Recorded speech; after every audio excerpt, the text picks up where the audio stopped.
나라와 국가를 위한 기도 모임, 나라와 국가. 이 단어가 우리 가슴을 뛰게 만듭니다. 저는요, 대한민국이라고 하는 단어는 두 가지 단어가 뭉쳐가지고 만들어진 단어다 이렇게 생각을 합니다. 대한, 이렇게 얘기했을 때 우리 한민족을 얘기하죠. 그러니까 대한민국은 한민족이 모여서 만들어진 나라입니다. 물론 요 근래에는 다민족이라고 해서 다른 나라 사람들도 오긴 합니다만 대부분이 한민족이 주동이 돼서 만들어진 나라입니다. 이 한민족은 이 한반도 처음부터 지금까지 오랫동안 존재해 왔습니다. 이 한민족이 세운 나라, 이 땅에 여러 나라가 있습니다.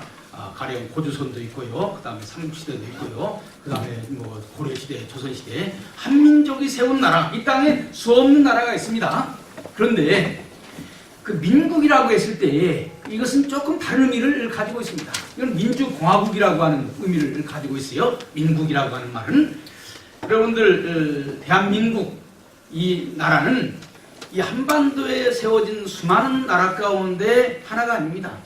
그 이전의 나라와 그 대한민국은 다른 거예요. 그 이전의 나라는 한 사람이 모든 것을 통치하는 전제국가였습니다.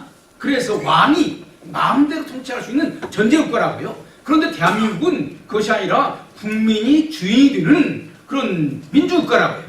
그러니까 대한민국은 한반도에 수없이 일어나는 많은 국가 가운데 하나가 아닙니다. 그 이전의 국가와는 완전히 체제를 달리하는 국가라고 하는 거예요.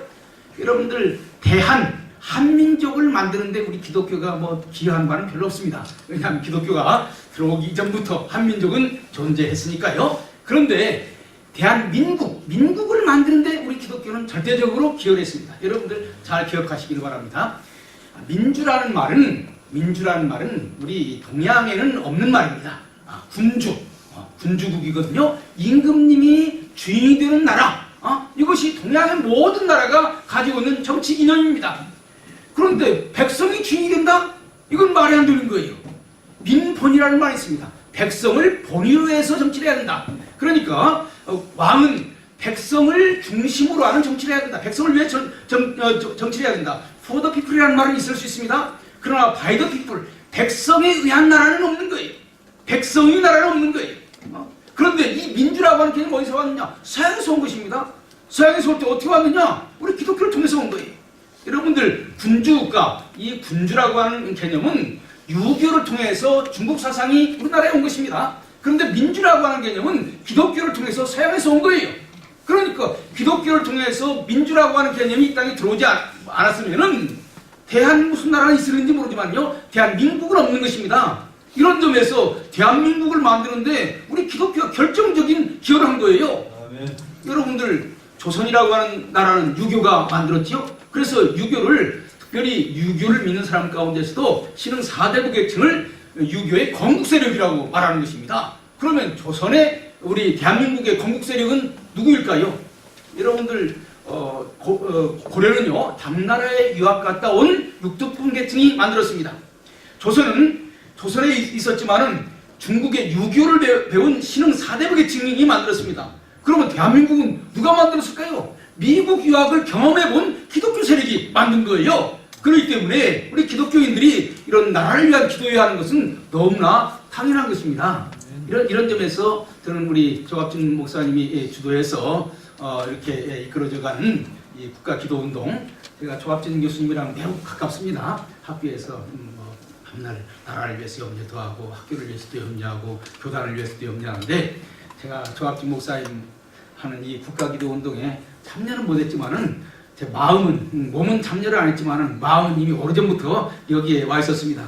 그리고 저한테 그 강의를 해달라고 하는 부탁을 했을 때 이게 정말로 마음이 어디 가서 얘기를 하면 마음이 불편한 데가 있어요. 그런데 여기는 정말로 일종의 홈그라운드 같은 그런 생각이 들어서, 왜냐하면 여러분들이 다 비슷한 생각을 하고 있기 때문에 딴 생각을 하는 장소에 가서 얘기를 하면 힘들어요. 왜냐하면 그 사람들을 설득해야 되거든요. 그런데 여러분들은 대부분 다른 여러분들의 마음을 다 제가 살펴보지 않았으니까 모르지만 대부분은 제 생각에 동의하는 분들이라고 생각을 해서 기쁜 마음으로 여기에 왔습니다. 그럼 그렇다고 해서 제가 생각이 같은 사람들에게만 얘기하는 거 아니에요. 오히려 생각이 다른 사람들에게 제 얘기를 해서 정말로 이 나라의 주인이 누군가 하는 것을 분명하게 얘기하고 싶은 것입니다. 여러분들 올해는 특별한 해지요. 3.1운동 100주년, 임시정부 100주년. 사실 3.1운동 100주년은 옛날부터 많이 얘기했습니다. 그런데 3.1운동은 많이 얘기했어도 임시정부는 별로 얘기를 하지 않았어요. 그런데 문재인 정부가 3.1운동과 더불어서 임시정부도 많이 지금 얘기를 합니다. 저는 매우 잘하는 것이라고 생각을 해요. 3.1운동도 중요하지만 임시정부도 매우 중요합니다. 여러분들 3.1운동이 독립만세 부른 날이죠? 독립만세를 부른 것은 시작일 뿐입니다. 독립만세를 부르고 나라를 만들어야 되는 거예요. 3.1절이 독립만세를 부른 날이라면 4월 11일 임시정부 수립일은 나라를 만드는 씨를 뿌린 날인 것입니다. 네. 그러니까 3.1운동과 임시정부가 둘이 아닌 거예요. 그래서 저는 오늘 여러분들에게 독립운동, 그럼 어떻게 일본과 싸워서 나라를 만들 것인가 이것만 생각을 하는데, 이 우리 3.1운동을 일으킨 우리 한국 사람들이 어떤 나라를 만들려고 했는가? 어떤 나라를 만들려고 했는가? 과거에 이제 조선에 있었던 수많은 나라처럼, 한반도에 있었던 수많은 나라처럼 또 다른 왕조 하나를 또 다시 만들려고 했는가? 아니면 완전히 기독교적인 정신에 의해서 새로운 나라를 만들려고 했는가? 도대체 그 나라가 어떤 나라인가? 그리고 그런 나라가 오늘의 대한민국과 무슨 관계가 있는가? 그리고 우리 기독교가 거기 어떤 기여를 했는가? 저는요 3.1절 100주년 기념하고 임시정부 100주년 기념하는 것은 참 감사한데, 너무나 지금 언론이 나오는 수많은 보도들이 일본과 얼마큼 싸웠고 몇 사람 죽었고 또 뭐 얼마큼 감옥에 있었고 이런 얘기로 온통 다 도배를 하고 있습니다. 그러나 그것이 중요한 것이 아니에요. 오히려 그것을 통해서 어떤 나라를 만들려고 했는가, 그리고 그 나라는 어떤 꿈을 가지고 있었는가, 그 나라를 어떤 정신으로 이끌어 나가려고 하는가. 한마디로 말한다면 3.1운동은요 이제 일본에서부터 나라를 독립하는 거기에서 끝나는 것이 아니라 한 사람 한 사람이 주인이 되는 민주공화국을 만들려고 했다고요. 그런데 이 한반도에서 한 사람 한 사람이 주인이 되는 민주공화국이 다 이루어졌습니까? 3.8선 이남에만 민주공화국인 거예요. 3.1운동을 민족사적인 의미로 얘기할 때 뭐라고 얘기합니까? 3.1운동의 가장 중요한 것은 민주공화제의 국가의 뿌리가 됐다고 하는 거예요. 그런데 민주공화제는 국민 한 사람 한 사람 주인이 되는 나라인데 3.8선 이남에는 국민 한 사람 한 사람 주인이 되고 있다고요? 3.8선 이북에는 국민 한 사람 한 사람 주인이 아니에요. 김일성 왕조라고요? 옛날 전제 국가라고요? 그러면 3.1정신이 뭐겠습니까? 북한에도 국민 한 사람 한 사람 주인이 되는 그런 나라를 만드는 것이 3.1운동의 가장 중요한 목적이 아니겠습니까? 아멘. 이런 얘기하는 사람 지금 어디 있습니까? 신문에 이런 얘기하는 사람 아무도 없어요 지금. 그래서 3.1운동을 제대로 이해를 못하고 있는 거예요. 일본에서 해방되는 것은 지극히 1차적인 것이고, 해방되어서 새로운 나라를 만들어서 모든 사람이 행복한 사는 그런 나라를 만들고자 독립만세라는 거예요. 그런데 그런 의미는 생각하지 아니하고 그냥 피상적으로 감상적으로 3.1운동을 얘기하고 만다고요. 여러분들 1910년 우리나라가 나라를 잃어버렸지요. 나라를 잃어버린 다음에 우리나라 사람들의 꿈은 뭡니까? 나라를 다시 되찾는 것입니다. 제가 원래 목소리가 큽니다.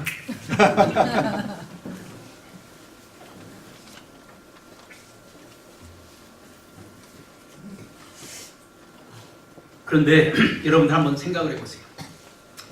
고종이 황제로 있던 나라가 망했는데 그 다음에 그 사람들이 나라를 되찾으려고 했을 때 어떤 나라를 꿈꿨을까요? 어떤 나라를 꿈꿨을까요? 우리 한국 사람들이 대부분 나라 그러면 무엇을 생각할까요? 임금님이 있든지 황제가 있든지 그런 나라 생각할 거 아니겠습니까? 1910년 나라가 망했을 때에 우리나라의 독립운동은 소위 복벽운동이었습니다. 복벽운동이라고 하는 것은 다시 옛날 임금님을 다시 모시고 일본에게 임금님이 나라를 뺏겼으니까 다시 빼앗긴 나라의 불쌍한 임금님을 다시 중심으로 해서 다시 나라를 세우자라고 하는 것이에요. 이것을 복벽운동이라고 하는 거예요. 그런데 그것이 어디를 중심으로 해서 이루어진 줄 압니까? 러시아, 그 다음에 중국, 이렇게 러시아와 중국을 통해서 독립운동이 이루어졌던 것입니다. 왜 러시아로 갔을까요? 여러분들 우리가 일제 36년을 살펴보면 재밌는 것이 있습니다. 우리나라 사람들은 누가 일본과 싸우는가 여기에 대해서 민감했습니다.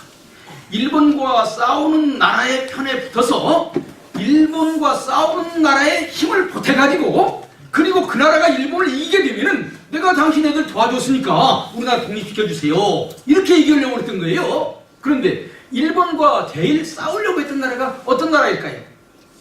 조금 세계사를 좀 알아야 됩니다. 한국사를 알아야 됩니다. 러시아였습니다. 왜 그렇습니까? 1904년 노일 전쟁 해가지고 러시아가 졌다고요. 그러니까 러시아 황제의 마음속에는 이거 일본한테 치다니, 섬나라 일본한테 치다니 억울하다, 언젠가 다시 한번 이겨야 되겠다, 이렇게 생각했어요. 그래서 이제 1904년 노일 전쟁 패전 10년 뒤인 1914년에는 러시아가 일본과 전쟁할 것이다 라고 하는 소문이 널리 퍼져 있었습니다. 한국 사람들은 러시아와 일본이 전쟁을 하기만 기다린 거예요. 그런데 국제정치라는 것이 그렇게 간단하지가 않습니다. 러시아와 일본이 전쟁을 하면은 그때 러시아 편에 붙어가지고 군대를 가지고 러시아를 도우려고 했습니다. 그래서 만주 러시아 지역에 군인들을 무장 운동을 한 거예요. 사실 우리 한국 군대 힘으로 일본 이길 수 있겠습니까? 못 이겨요. 외교와 이 무장 투쟁이 나눠질 수 있는 것이 아닙니다. 사람들이 지금 자꾸 외교와 무장 투쟁을 나눠가지고 한국 사람을 설명하는데 그건 사실이 아닌 거예요. 그런데요, 재밌는 것이 1904년에 뭐가 벌어진 줄 압니까? 제1차 세계대전, 1914년에 제1차 세계대전이 벌어졌어요. 이 러시아라고 하는 나라는요, 양쪽에 큰 적을 가지고 있습니다. 서쪽에는 독일이라고 하는 큰 적을 가지고 있어요. 독일이 힘세지게 되면 러시아를 공격한다고요. 또 그 동쪽에 큰 적을 가지고 있습니다. 그게 일본이라고 하는 나라예요. 일본이 러시아를 위협한다고요. 그런데 1914년에는 일본이 위협이 아니라 누가 위협이냐면 독일이 위협인 거예요. 독일이 늦게 산업화가 돼가지고 탱크를 만들고 잠수함을 만들고 그래서 세계를 막 지배하려고 나선 거예요. 러시아가 생각을 해보니까 큰일 났어. 그래서 일본과 싸우려면은 이제 연합군과 손잡을 수밖에 없는 거죠. 일본 러시아의 세력이 누구와 전쟁을 하고 있었냐면 영국과 전쟁을 하고 있었습니다. 그래서 러시아와 영국이 손을 잡고, 그때 이미 영국은 일본과 손을 잡고 있었어요. 그러니까 러시아도 일본과 손을 잡을 수밖에 없는 거예요. 그래서 한국 사람들은 러시아에 가서 군대를 양성해가지고 러시아가 일본과 싸우게 되면은 러시아를 도와가지고 전쟁을 해가지고 일본에서부터 해방되려고 하는데 러시아가 일본과 싸우기는커녕 동맹을 맺었다고요. 여러분들, 그래서 제1차 세계대전은 독일, 그 다음에 오스트리아, 터키, 이것이 동맹국이고, 영국, 프랑스, 이태리, 일본, 이것이 연합국이고, 이렇게 되는 거예요. 그러니까 러시아와 일본이 같은 편이 되는 거예요. 그러니까 러시아에 가가지고 독립운동하는 것이 실패로 돌아간 거예요. 그럼 그 다음에 어떻게 할까? 중국을 의지하는 것입니다. 1915년에 중국에서는 무슨 일이 벌어진 줄 압니까? 원세계가 총통이었습니다. 대통령이었는데 원세계의 꿈은 뭐냐? 총통보다는 황제가 되는 것이 좋겠다, 이런 생각을 한 거예요. 총통은 민주주의 대통령입니다. 민주주의 대통령을 하면 골치 아파. 옛날 황제는 명령만 하면 되는데, 그래서 황제가 되는 것을 꿈이었는데, 여러분들 국제정치라고 하는 것이 매우 재밌습니다. 여러분들, 독일이 영국과 전쟁을 하게 되니까 유럽에서 전쟁을 하는 독일이 아시아에 신경을 쓸 수 있겠습니까? 없겠습니까? 없죠. 독일에서 지금 이겨야 되는 거예요. 그런데 아시아에서 중국이 어디를 차지하고 있었느냐? 바로 우리 서울신학대학에서 제일 가까운 중국의 산둥반도를 독일이 차지하고 있었어요. 일본이 생각을 해보니까 연합군 편에 들게 되면은 이제 독일이 영국과 싸우는 틈 타서, 독일 군대가 아시아에 못 오는 틈 타서 일본이 산둥반도를 차지하면 얼마나 좋겠습니까? 일본 사람들의 꿈은 오매불망 중국을 차지하는 거예요. 그래서 산둥반도를 차지하려고 생각을 했던 것입니다. 그래서 중국과 전쟁을 하려고 그런 거예요. 그러니까 우리 한국 사람들 생각이, 야, 이제 됐다. 중국이 그래도 큰 나라인데 일본한테 산둥반도를 뺏기고 가만히 있겠느냐. 원세계와 일본이 전쟁을 하게 되는 날에는 이제 우리가 원세계를 도우면은 원세계가 우리나라를 해방시켜줄 거 아닌가. 그리고 원세계의 중국 배후에는 뭐가 있느냐? 독일이 있다. 그리고 지금 독일이 탱크로, 잠수함으로 연합군을 이기고 있으니까 이제 세계가 달라질 수 있다, 이렇게 생각을 한 거예요. 그리고 원세계가 누군지 압니까? 이건 좀 비하인드 스토리지만요, 원세계는요, 젊었을 때 20대에 이미 우리나라 조선의 지금 말로 하면 총독 비슷한 위치로 우리나라에 와 있던 사람입니다. 그렇기 때문에 조선 여자를 처음으로 데리고 있었어요. 그래서 그 사이에 애들도 있었습니다. 그리고 조선 정부에 아는 사람들 많아. 고종호도 얼굴과 얼굴로 맞대고 다 알고 있었어요. 그래서 독일과 중국과 조선 왕 고종이 셋이 힘을 합해가지고 전쟁을 하려고 했던 것입니다. 그런데요, 아까 얘기했죠. 국제정치가 그렇게 마음대로 안 된다고요. 원세계가 일본과 싸우기는커녕 일본이 원세계에게 당신 황제가 되려고 그래? 그래 좋다. 산동반도만 내중에는 당신 황제가 되는 것을 우리가 문제 삼지 않겠다. 이렇게 얘기하는 거예요. 원세계가 설고던 거예요. 그래서 일본과 전쟁을 하지 않냐고 그냥 협조적인 관계로 나가버리고 만 겁니다. 이 일을 주도한 사람이 누군지 압니까? 이상설이라고 하는 사람이에요. 그래야 너무나 속이 상해가지고 그냥 죽고 말았어요. 그런데 재밌는 것이요. 러시아 그 당시에 무슨 국가이기도 합니까? 황제 국가예요. 그 다음에 중국 황제를 지향하는 그런 국가였습니다. 독일 황제 국가예요. 오스트리아도 황제 국가입니다. 터키도 황제 국가예요. 이것은 다 전제 체제인 거예요. 제1차 세계대전이 끝나자마자 이 세계에서 무너지는 것이 뭐냐면 소위 과거의 전제적인 정치가 끝나가고 있다고 하는 겁니다. 황제 중심의 구질서가 무너지고 있다고 하는 거예요. 이게 중요한 겁니다. 여러분들 김희독립선언서에 보면 과거의 시대가 지나가고 힘의 시대가 지나가고 도의 시대가 온다라고 하는 것은요, 바로 이런 것을 얘기하는 거예요. 국제질서가 달라져 가고 있다고 하는 것입니다. 여러분들 나라를 위해서 기도하려면요, 국제정세가 어떻게 바꿔지는지를 알아야 됩니다. 우리 한국사를 이해하려면요, 제1차 세계대전, 제2차 세계대전 이 두 대전을 모르고서는 한국사를 이해할 수 없는 거예요. 3.1운동은 제1차 세계대전이 끝난 과정에서 3.1운동이 일어난 것이고 대한민국은 제2차 세계대전이 끝나는 과정에서 이루어진 거예요. 이것도 모르고 그냥 뭐 나라를 위해서 일한다? 너무나 무지한 것입니다. 이런 점에서 가끔 이 국가 기도 운동도 저 같은 사람을 데려다가 국제 정세를 공부할 필요가 있는 거예요. 지금도 마찬가지입니다. 지금도 이 국제적으로 어떻게 세상이 흘러가고 있는가를 알아야 되는 것입니다. 여러분들, 그런데 이 황제 중심의 세계를 끝낸 사람이 누군지 압니까? 바로 우드로 윌슨 미국 대통령인 것입니다. 여러분들, 제1차 세계대전이 시작되었을 때 미국은 전쟁에 가담하지 않았습니다. 독일을 중심으로 하는 동맹국과 영국을 중심으로 하는 연합국이 싸웠어요. 미국은 아메리카 대륙은 저 멀리 있지 않습니까? 전쟁이 유럽 대륙에 있는데 뭐 미국이 있는 나라가 왜 전쟁에 참여합니까? 그런데 시간이 지나가면서 보니까 그게 아니에요. 이 독일이 이기는 거예요. 독일이 영국을 장악하고 유럽 대륙을 다 장악하면 어떤 일이 벌어집니까? 미국의 역할이, 영향력이 훨씬 줄어드는 것이죠. 그리고 영국이 어떤 나라입니까?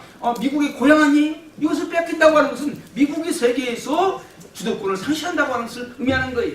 그래서 1914년에 전쟁이 발발했는데 1917년 이제 영국이 지는 것을 보고 안 되겠다, 미국이 참여해야 되겠다. 그래서 1917년 5월달에 우드로 윌슨이 전쟁에 참여하게 되는 거예요. 전쟁에 참여하자 전세가 바꿔지기 시작합니다. 그 당시에도요, 미국이 세계에서 제일 부자 나라였습니다. 막강한 물자를 영국에다 갖다 주는 거예요. 프랑스에다 갖다 주는 거예요.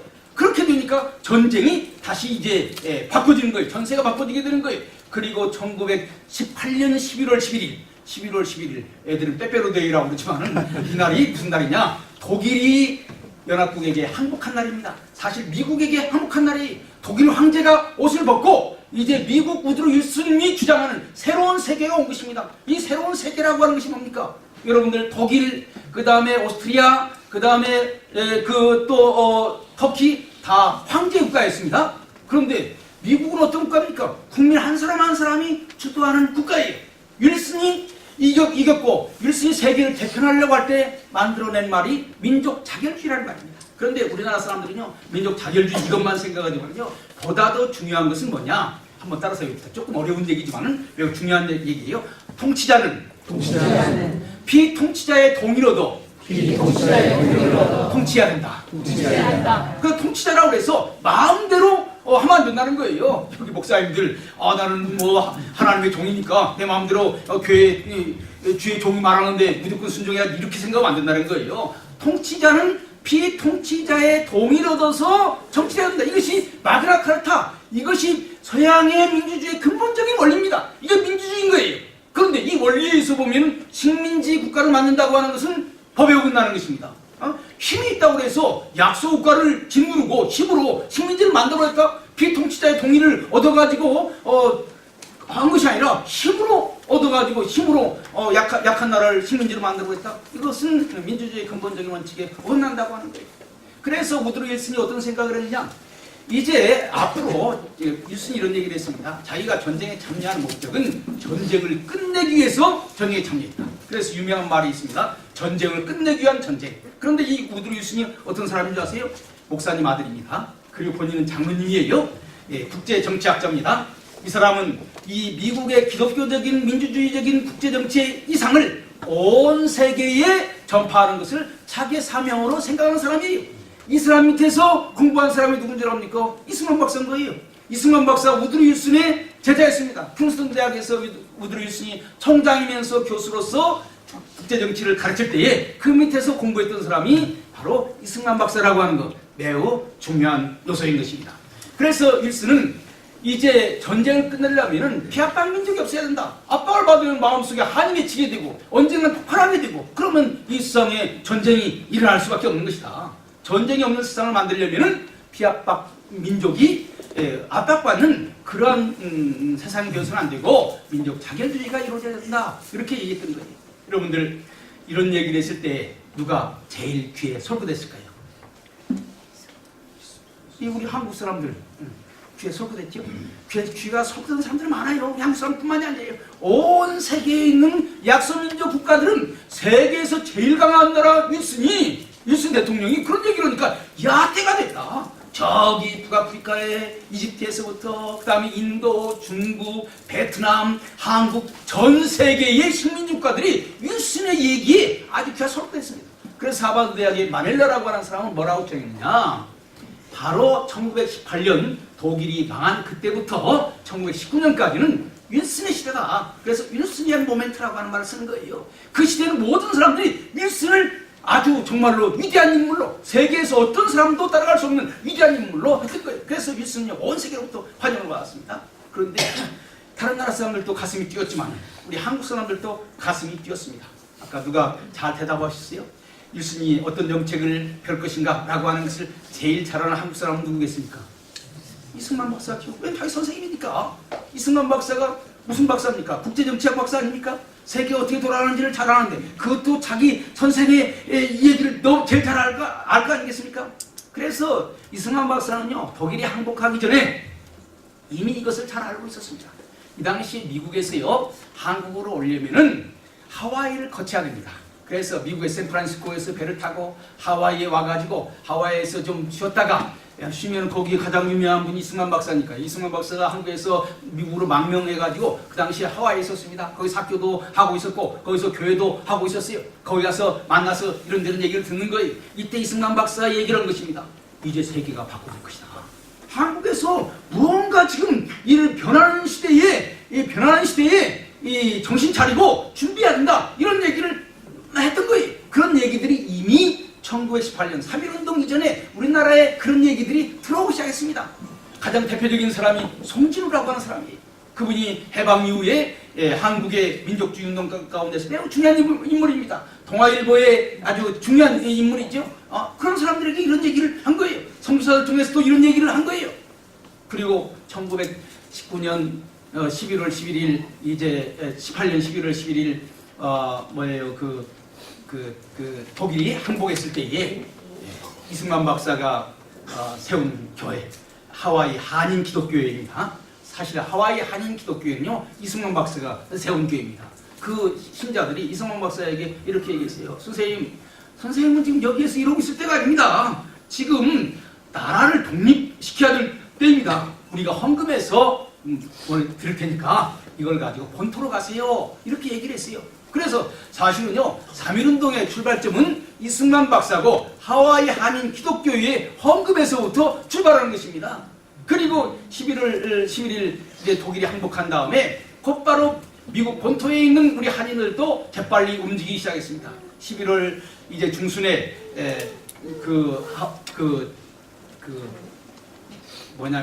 대한인 국민이라고 하는 단체가 있었습니다. 대한인 국민회 이 단체는 해외에 있는 한국 사람들의 단체거든요. 그런데 본부가 어디에 있었냐면 샌프란시스코에 있었어요. 그래서 11월 25일 그러니까 11월 11일 항복한 다음에 한 보름 뒤에 11월 25일에 샌프란시스코에서 대한인 국민회의의 임원회가 열렸습니다. 여기서 중요한 일을 두 가지를 결정한 거예요. 첫 번째는 우리의 대표를 선출하자. 그래서 윌슨 대통령이 보내고 파리에 보내서 우리나라의 독립을 일으키자. 그래서 세 사람을 선택했습니다. 첫 번째는 이승만, 두 번째는 민찬호, 세 번째는 정한경. 그런데 민찬호, 정한경은 별로 안 필요한 일이 없기 때문에 사람들 머릿속에는 이승만만 생각을 하는 거예요. 그래서 이승만 박사가 널리 이미 이승만 박사는 우리의 대표다라고 하는 것이 널리 퍼졌던 거예요. 이 소문이 제일 먼저 전달된 것이 어딘 줄 압니까? 바로 일본이에요. 일본에서 이제 일본에 유학생들이 많이 있었습니다. 그 중에 이제 그 청산학원 다니는 그 학생들이 있었는데 그 기독교 학생이죠. 어느 날 선교사 집에 놀러 갔습니다. 그런데 일본에 있는 학생들은요 국제 정세를 잘 알고 있었습니다. 일본이 연합국 아닙니까? 그러니까 윌슨의 민족 자결주의를 이미 알고 있었어요. 알고 있었지만 그건 딴 나라의 얘기다 이렇게 생각을 했던 겁니다. 어떻게 우리나라가 독립할 수 있을까 이런 생각을 한 거예요. 그런데 어느 날 그 선교사의 집에 놀러 가서 신문을 보니까 미국에서 대표를 선출하고 청원서를 냈다는 거예요. 우리나라 독립시켜달라고 미국 대통령에게 청원서를 냈다는 거예요. 이것을 듣고 우리 한국 사람들 가슴이 뛰기 시작한 거예요. 야, 이래서는 안 되겠다. 우리도 뭔가 해야 되겠다. 이렇게 생각을 한 거예요. 그래서 일본에서 28 독립선언서가 나오게 된 것입니다. 그렇게 해서 이제 이 그 3.1운동이 확산되기 시작을 한 거예요. 그리고 이것이 어디로 갔냐면은 상해로 갔습니다. 상해에 대해서는 조금 뒤에 말씀을 드리겠습니다. 어쨌든지 간에 3.1운동이 이렇게 해서 미국에서부터 시작을 해가지고 근본적인 정신이 점점 퍼져갔는데 제가 오늘 얘기하려고 하는 것이 3.1운동이 어떻게 전개되었느냐 이 얘기를 하려고 하는 것이 아니기 때문에 건너뛰어서 임시정부가 어떻게 만들어졌는가 이 얘기를 하겠습니다. 여러분들 1919년 3월 1일 독립만세를 불렀지요. 3월 1일 불렀습니다. 그런데 3월 3일자 지하 독립신보에 뭐라고 나와 있는지 압니까? 우리는 이제 얼마 안 있어서 국민대회를 열고 그 다음에 정부 임시정부를 만들고 그 다음에 대통령을 선출할 것이다 라고 하는 기사가 나오고 있습니다. 그러니까 3.1운동과 거의 동시에 임시정부를 만들려고 하는 움직임이 있었다고 하는 거예요. 여러분들 이것은 지극히 상식적인 얘기입니다. 여러분들 3.1운동 왜 독립만세 불렀습니까? 독립만세 부른 근본적인 이유는요. 파리에 가는 우리의 대표들이 파리 가서 우리가 아무리 뭐라고 얘기를 해도 일본은 선전하기를 일본이 10년 조선을 너무 잘 통치를 해가지고 한국 사람들은 다 일본 통치를 만족해한다. 지금 저 사람들이 미국에서 일본에서 혹은 상해에서 청원서를 보내는 것은 국내 사정을 모르고 하는 것이기 때문에 그 사람들 말을 들을 수 없다 이렇게 선전을 너무 많이 했습니다. 그 당시 일본은요 국제사회를 장악하고 있었어요. 그러면 다 사람들 일본 말만 듣는다고요. 그러니까 아무리 가서 미주 대표, 일본 대표, 상해 대표 가서 얘기해봐야 사람들이 그것을 따르지 않는 거예요. 그래서 이제 대표로 선출된 사람이 국내에 사람을 보내가지고 정말 우리가 독립이 되려면은 국내에서 한 목소리로 정말 3천만이 있는 힘을 다해가지고 대한독립만세 불러가지고 그 소리가 파리까지 들리게 되면은 독립이 이루어질 것이고 그걸 안 하면 안 된다. 그래서 목청껏 대한독립만세 크게 부른 거예요. 파리까지 들리라고. 그러니까 여기 기미 독립 그 만세는요 일본 사람 들으라고 한 거 아니에요. 일본이 우리나라를 독립 안 시켜줘요.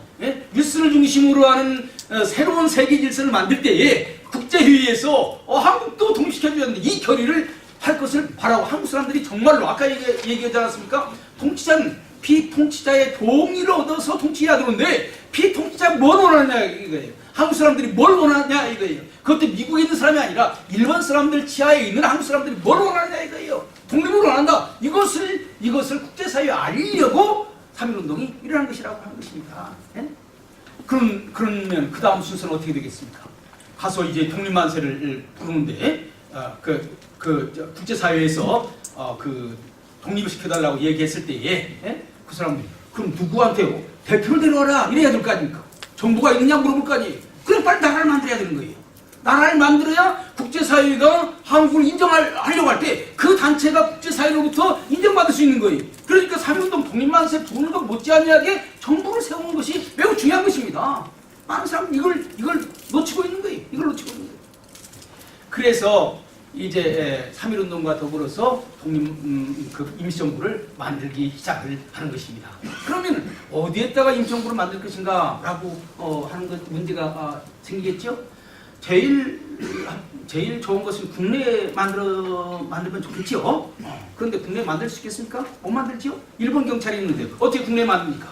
그 다음에 생각할 수 있는 것은 러시아예요. 왜냐하면 러시아에 우리 교포들이 제일 많이 살고 있었습니다. 수십만이 살고 있었어요. 그래서 거기에다가 만들면 어떻겠는가 이런 생각했는데 거기는요 일본 경찰이 역시 많아. 그래서 일본 사람들이 방해가 안 돼. 그럼 어떻게 할까? 미국에다 세우면 좋겠다 이런 생각도 있었습니다. 그래서 어떤 사람은요 미국에다 임시정부 본부를 만들고 상해에다 임시사무소를 설치하자 이렇게 주장하는 사람도 있었어요. 그런데 미국은 너무 멀어. 미국을 갈 수 있는 사람이 몇 사람이나 되겠습니까? 얼마 안 된다고요?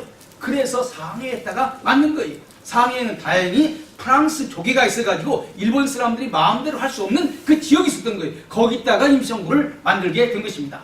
그러면 이 상해에 누가 살고 있었느냐? 바로 이 점이 중요한 거예요. 이 상해에는요, 상해 한인교회, 그 당시에는 선인이라고 했습니다. 조선이라고 해서 상해 선인교회가 있었습니다. 상해 선인교회는 어떻게 만들어졌느냐? 이 상해 선인교회는 한국 사람들이, 한국 기독교인들이 상해로 많이 갔습니다. 여러분들, 일본은요, 이 당시에 한국 사람들로 하여금 국제사회에 못 나가게 했습니다.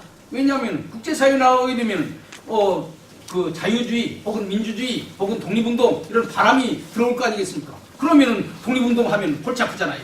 그래서 일본 사람들이 한국 사람들 세계로 못 나가게 했어요. 세계로 나가는 모든 길들을 차단시켜버렸습니다. 겨우 나가는 것이 일본 나가는 것밖에 허락을 못했습니다. 그런데 이 당시 한국 사람들이 세계로 나가려면요 딱 길이 한 가지밖에 없었습니다. 그것은 기차를 타고, 이 당시에 그 기차가 하나는 러시아로 가는 기차가 있었고 또 하나는 중국 본토로 가는 기차가 있었습니다. 그래서 기차를 타고 압록강을 넘어서 베이징 들려서 상해로 가게 되면은 상해에서 해외로 나갈 수가 있는 거예요.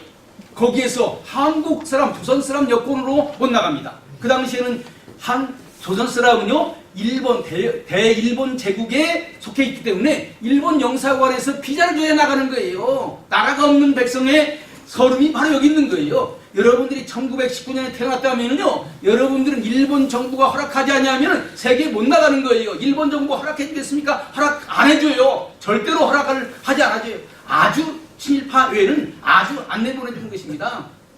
그런데 상해에 가게 되면은 중국 사람 이름을 바꾸어서 갈 수 있어요. 또 중국 정부와 잘 하면은 중국 여권을 또 얻을 수도 있어요. 그런 길이 있습니다. 그리고 상해에는 뭐가 있었느냐? 상해 YMCA가 있었습니다. 한국 YMCA와 상해 YMCA는요 밀접하게 관계를 맺고 있었습니다. 그래서 한국에서 기독교인들이 상해로 가면서 그 서울에 있는 언더우드한테 추천서를 쓰든지 또 평양에 있는 사무엘 마페 선교사한테 추천서를 쓰든지 추천서 받아가지고 상해로 가게 되면은 상해 YMCA에서 잘 먹여주고 재워주고 그러면서 미국 갈 수 있는 길을 알려주는 거예요. 그리고 거기서 영어도 가르쳐주는 거예요. 이 상해 사람들이 많이 몰려들기 시작했어요. 어떤 사람은 재수가 좋아가지고 미국 가지만은 어떤 사람들은 어려워가지고 상해에 머물러 사는 사람들이 많이 있었습니다. 그래서 그 사람들을 중심으로 해서 뭐가 만들어졌느냐? 상해 한인교회가 만들어졌던 거예요. 여기에는 미국으로 가려고 하는 꿈을 가진 젊은 사람들, 똑똑한 젊은 사람들이 많이 몰려들었어요. 조선에서 온 사람도 있었고 일본 유학 간 사람이 더 많은 공부를 하기 위해서 상해로 가야 되겠다 이렇게 생각하는 사람도 있었어요. 그래서 상해에서 한인교회가 만들어졌는데 그 청년들이 1918년 8월 달에 야, 세상이 이렇게 바꿔지는데 우리가 그냥 기도만 하고 예배만 드려서는 되겠는가? 성경 공부도 열심히 해야 되지만은 그냥 국제정세 공부도 열심히 해야 된다. 이렇게 생각을 한 거예요. 그리고 거기에서부터 이제 국제정세를 공부하기 시작을 한 것입니다. 이 당시에요, 미국은 미국 공보부의 분실, 사무실을 어디다 만들었냐면 상해에다 만들어가지고 윌슨 대통령의 모든 문서들을 다 한문으로 번역해가지고 중국 신문에 다 뿌렸어요. 그러니까 한문만 알면은 윌슨의 사상이 뭔지 다 알 수 있는 거예요. 이 자료를 가지고 상해 한인교회 청년들이 매주 토요일 모여가지고 공부를 한 거예요. 거기에 유명한 여운형, 선우혁, 나중에는 김규식 뭐 이런 젊은이들이 다 모인 거예요. 여러분들 우리 여기에 학생들이 있는지 모르겠습니다만요, 3.1운동은 공부하는 청년들에 의해서 이루어진 겁니다. 일본의 28 독립선언서도요 자세히 읽어보면요 국제정세에 얼만큼 잘 돌아가는지 정확하게 이해하고 있었어요. 미국의 청원서도요 정한경이라고 하는 사람이 있었는데 그 사람 대학교 같이 졸업한 사람이 그 사람이 국제정치를 공부해가지고 세계가 어떻게 돌아가는지를 정확하게 알고 있었어요. 그럼 공부를 해야 이 독립운동을 할 수 있는 것이지 그냥 못하는 거예요. 예? 그래서 거기에서 그 사람들이 이제 매 토요일마다 모여가지고 공부하는 가운데서 이제 윌슨이 이제 세계 질서를 이끌어가고 윌슨은 그 약소 민족들에게 독립을 주고자 한다라고 하는 것을 알았어요. 그런데 바로 그때에 독일이 항복하고 난 다음에 곧바로 미국 대통령 윌슨이 아시아의 특사를 파견해가지고 앞으로 세계가 어떻게 될 것인가 하는 것을 선전하도록 했습니다. 그게 누구냐면 크레인이라고 하는 사람이에요. 크레인이라는 사람이 상해에 와가지고 이게 그 크레인이라고 하는 사람이 특강을 했어요. 사람들 모아놓고 이때 여운형이라고 신한 청년단 사람들이 거기 가서 들어보니까 이거 너무나 가슴이 뛰는 얘기야. 야, 정말로 이런 세상이 온다니. 그래서 그 자리에서 미국 대한민 국민회의가 한 것을 그대로 한 거예요. 우리도 대표를 뽑아서 빠르게 보내자. 그래서 대표로 선출된 사람이 누구냐면 김규식이에요. 김규식도 언더우드의 양아들입니다. 그 다음에 정원서를 만들자. 그래서 우리도 미국 대통령 윌슨에게 그리고 파리에 있는 대표들에게 우리의 정원서를 보여주자. 이렇게 했던 거예요. 그 좀 아까 좀 띄워주세요.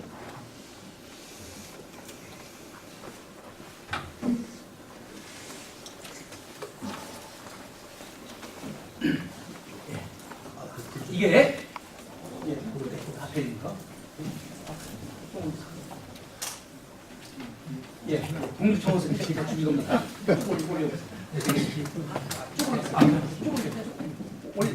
아니 그렇게 말고 쭉 올려. 밑줄 친데 이것이요. 예, 장덕수라고 하는 사람이 아주 그 중요한 인물인데 해방 이후에도 매우 중요한 일을 했던 사람입니다. 장덕수가 쓰고 여운형이 영어로 번역을 하고 피치 선교사가 교정을 봐가지고 미국에 보낸 자료입니다. 영어 원문도 있고 이것을 한글로 번역한 거 있는데 여러분들에게 한글로 번역한 걸 보여드리겠습니다. 좀 올려보세요. 여기에 주 내용이 뭐냐면은 지금 일본은 미국과 더불어서 세계를 이끌어갈 수 있는 나라가 아니다. 미국은 민주주의를 원하는 나라인데 일본은 무력을 좋아하는 나라다. 그렇기 때문에 독일이 유럽 대륙의 평화를 깨는 것처럼 일본은 아시아의 평화를 깨고 있다. 그렇기 때문에 미국이 지금 일본과 손을 잡고 있는데 일본을 의지하지 말고 진짜 평화를 사랑하는 사람은 우리 한국 사람이다. 우리 한국을 독립시켜줘서 한국과 손을 잡게 되면 아시아의 진정한 평화가 올 것이다 라고 하는 내용을 쭉 설명을 하고 있습니다. 쭉 올려보세요. 쭉 올려보세요. 계속 올려보세요. 예, 여기 됐습니다. 여기에 일본이 한국 사람들에게 박해한 세 가지 케이스를 얘기하는 거예요. 정신적인 방면, 그다음에 정치적인 방면, 그 다음에 경제적인 방면, 이 세 가지를 얘기하는데 정신적인 방면에 대해서 뭐라고 쓰고 있느냐? 국가의 기초는 그 국민의 정신에 있다고 하는 것을 아는 일본은 백방으로 조선의 정신적 발전을 방해하고 야소교를 조선의 국교로 인정하여 민주주의와 자유의 가치가 야소교와 함께 조선에 들어왔다. 그러니까 조선에서는 지금 현재 야소교가 국교의 위치를 가지고 있다. 그리고 이 야소교를 통해서 민주주의와 자유가 지금 들어오고 있기 때문에 일본은 그것을 막으려고 기독교를 박해하고 있다. 여러분들 이 당시에 기독교의 위치가 어떤 위치에 있는가를 잘 보여주고 있는 것입니다. 기독교가 국교적인 위치를 가지고 있다고 하는 거예요. 그리고 일본은 기독교를 통해서 민주주의가 들어오는 것을 막기 위해서 기독교를 박해하고 있다고 하는 거예요. 그 다음에 뭐라고 말하고 있습니까? 쭉 이어서 오면요. 동교가 조선에 있어서 정신적 발전의 최대 기관으로 든 까닭에 기독교가 조선에 있어서 정신적 발전의 제일 큰 기관이라고 하는 거예요. 그렇기 때문에 기독교를 집중적으로 박해를 하고 있다고 하는 것입니다. 여러분들요, 이런 것들을 일반 학자들은 거의 다 무시해버립니다. 일반 학자들은 이런 내용을 보려고 하지도 않고 보면은 빼버리고 말아요. 여기 유명한 한국사학자가 이것을 연구한 것을 봤는데 이것을 그냥 종교라고 했더라고요. 그냥 종교. 기독교를 그냥 종교라는 말로 두리뭉실했어요. 종교의 박해 이렇게 했어요. 예. 여러분들 이 상해 한인교회 이 사람들이 매주 교회 모여가지고 예배드리고 그 다음에 뭐예요 그 국제정세에 공부하고 그러니까 기독교적인 정신과 그 다음에 독립운동을 하나로 묶어가지고 있다고 하는 것이 여기에 잘 드러나 있죠. 바로 이 상해 한인교회 신자들이 이제 청원서를 만들고 김규식을 이제 파리로 보내고 그 다음에 이 사람들이 다 국내로 들어온 거예요. 국내로 들어와서 지금 일순위 지금 이런 일을 계획하고 있으니까 빨리 독립운동을 해야 된다. 선우혁이라고 하는 사람은 평안북도로 갔고, 김철이라고 하는 사람은 서울로 왔고, 그 다음에 또 누구예요? 또 서병호라고 하는 사람은 전라남북도를 돌아다니면서 독립운동을 해야 된다고 하고, 그 사람들이 매우 중요한 일을 한 것입니다. 상해 한인교 신자들이 조선에 와가지고 방방곡곡을 돌아다니면서 그 주변에 있는 사람들에게 독립운동을 해야 된다고 하는 것을 열심히 외쳤던 겁니다. 그래서 3.1운동이라는 거예요. 그래서 최근에 이 신한혁명당에 대해서 많은 사람들이 관심을 갖습니다. 여러분들 신한은행 있죠? 신한은행? 네. 그런데 신한은행하고 신한청년단은 아무런 관계가 없어요. 그런데 신한은행이 뭐라고 선전하는 줄 압니까? 지금부터 100년 전에는 신한혁명당이 신한청년당이 있었습니다. 그리고 지금은 신한은행이 있습니다. 아무런 관계도 없는데, 그런데 그 신한이 뭔 줄 압니까? 새로운 한국이에요. 왕이 중심이 되는 구한이 아니라 백성 한 사람 한 사람이 주인이 되는 새로운 한국을 만들겠다고 하는 거예요. 이런 정신이 어디에서 나왔습니까? 바로 기독교인들이 이런 생각을 하고 있었다고 하는 거예요. 이런 점에서 우리 기독교인들의 위치가 매우 중요하다라고 하는 것을 우리는 기억을 해야 된다고 하는 것입니다. 그래서 제가 여기서 얘기하려고 하는 것이 바로 그 상해 임시정부를 만드는데, 바로 상해에 누가 있었느냐? 바로 기독교 상해 한인교의 신자들이 있었다. 그리고 실질적으로 이 상해 한인교 청년들이요, 상해 임시정부의 실질적인 행동대원이었습니다. 그래서 임시정부의 총장, 지금으로 하는 장관, 이런 사람들은 유명한 사람들을 썼지만은 그 밑에 있는 차장들은 다 이 신한청년단 청년들이 차장을 맡았던 거예요. 이 사람들은 기독교적인 정신으로 새로운 나라를 만들기를 원했던 것입니다. 그래서 첫 번째로 상해 임시정부를 만드는데 상해에 있는 우리 기독교인들이 중요한 그 역할을 했다. 두 번째로 상해 임시정부를 만드는 데 있어서 더 중요한 어떤 면에서 근원적인 무브먼트는 어디에서 일어나느냐? 대한민국민회가 매우 중요한 것입니다. 대한민국민회, 미국에서 만들어진 교포단체라고 얘기했죠. 이 대한민국민회가 왜 중요하냐? 여러분들 1910년 나라가 망했을 때요, 이 대한민국민회는 어떤 생각을 했느냐? 1910년 8월 말에 우리나라가 망했죠? 8월 말에 망했습니다. 그런데 10월 달에 9월 달에 뭐라고 나오냐? 이제 그 과거 대한제국 생각하지도 말자. 이제 앞으로 새로운 나라를 만들자. 새로운 나라는 공화제, 임금이 마음대로 하는 전제국가가 아닌 국민 한 사람 한 사람이 주인이 되는 공화제 국가를 만들자. 이렇게 나오더라고요. 그리고 10월 달에는 뭐라고 하냐면 그 나라도 그냥 나라가 아니라 입법, 사법, 행정이 분리되는 그러한 삼권 분립이 이루어진 그러한 민주공화국을 만들자. 이렇게 된 거예요. 여러분들요, 사람은요, 자기가 본 것 외에는 하기가 힘든 거예요. 여러분들 러시아 간 사람은 러시아 황제가 행동하는 것을 봤습니다. 중국 간 사람은 중국 황제가 행동하는 것을 봤어요. 미국으로 간 사람들은 미국의 민주주의를 본 거예요. 이것을 보면서 앞으로 이 우리나라 이제 고종이 다스리던 나라, 그 옛날 나라, 그거 잊어버리고 하나님께서 이제 어쨌든 대한제국 끝내게 했으니까 이제 대한제국을 다시 회복하는 그런 것 말고 새로운 나라를 만들자. 그래서 그 사람들이 만든 신문이 뭐냐면 신한민보입니다. 새로운 한국을 만들자라고 하는 거예요. 새로운 한국을 만들자라고 하는 꿈이 어디에서 만들어졌느냐? 미국에 있는 한인 교포들이 그런 꿈을 가진 거예요. 그 미국에 있는 한인 교포들은 어떤 사람들이냐? 두 가지. 첫 번째는 기독교인이고 그 다음에는 민주주의를 직접 눈으로 본 사람입니다. 여기에서 활동한 사람이 누구냐? 도산 안창호라고 하는 사람. 도산 안창호가 대한민국민을 만든 거예요. 저는요, 참 1910년 우리나라가 망했을 때 참 하나님의 섭리가 묘하다. 겉으로 볼 때는 나라가 망해가지고 꿈이 없는 것 같지만요, 1910년 7월 달에 무슨 일이 벌어진 줄 압니까? 이스만 박사가요, 프린스턴 대학에서 박사를 받았어요. 나라는 망해져 가는데 하나님께서 새로운 사람을 준비하고 있는 거예요. 국제정치를 공부해서 민주주의가 뭔지를 알고 세상 돌아가는 것이 어떻게 되는가를 아는, 나라가 망해져 가는데 이 하나의 씨알, 새로운 역사를 이끌어갈 그 국제정치학 박사가 바로 같은 날 8월 달에 망했는데 바로 망이 바로 그 전 10월 달에 박사를 받았다고 해요. 얼마나 신기한 겁니까? 그리고 나라가 망해진 바로 그 다음 날부터 한국 사람들은 마음속에는 과거 생각하고 울지 말고 새로운 나라를 보면서 희망을 가지자. 미국에 있는 교포들이 했던 거예요. 만주에 있는 교포들, 그 다음에 러시아에 있는 교포들은 옛날 황제 제도를 다시 복권하자 이렇게 하고 있는데, 미국에 있는 우리 교포들은 우리 기독교인들은 새로운 나라를 만들자 이런 생각을 했다고 하는 거예요. 이건 저는 대단한 꿈이라고 생각합니다. 그래서 저는요, 오늘날 1948년 대한민국의 뿌리는 미국에 있는 우리 기독교 교포들에게 있다. 그 사람들의 꿈이 이루어진 것이다. 그래서 우리는 자꾸 대한민국의 역사하고는 당군 이렇게 했는데, 당군 맞아요. 한민족의 역사의 뿌리로서는 당군 맞습니다만은, 대한민국, 민주공화국으로서의 대한민국은 당군이 아니라 바로 우리 기독교 교포들이 바로 대한민국의 뿌리라고 하는 거예요. 새로 세워지는 나라는 민주국가가 되어야 된다고 하는, 여러분들 조선의 뿌리가 뭡니까? 조선의 뿌리는 정도전이에요.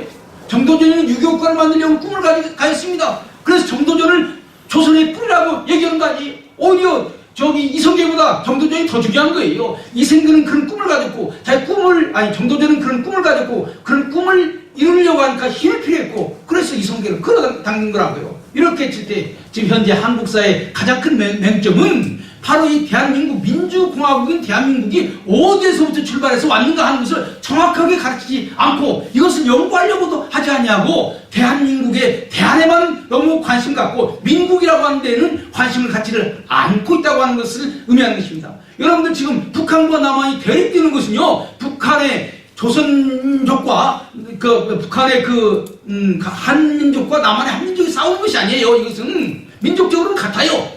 북한의 인민공화국과 남한의 민주공화국, 이 정치체제가 다르기 때문에 싸우는 거예요. 이것을 알아야 한 9년 대사를 이해할 수가 있는 거 아니겠습니까? 여러분, 매우 중요한 요소인 겁니다. 그래서 바로 이 대한민국 국민회가 이제 이승만과 안창호 이런 사람들에 의해서 이끌어져 갔습니다. 1919년 이제 나라가 이제 3.1운동 이후로 나라가 만들어지려고 했을 때 온갖 지역에서 이승만을 대통령 아니면 국무총리 이런 직책을 맡겨줬습니다. 그래서 1919년 4월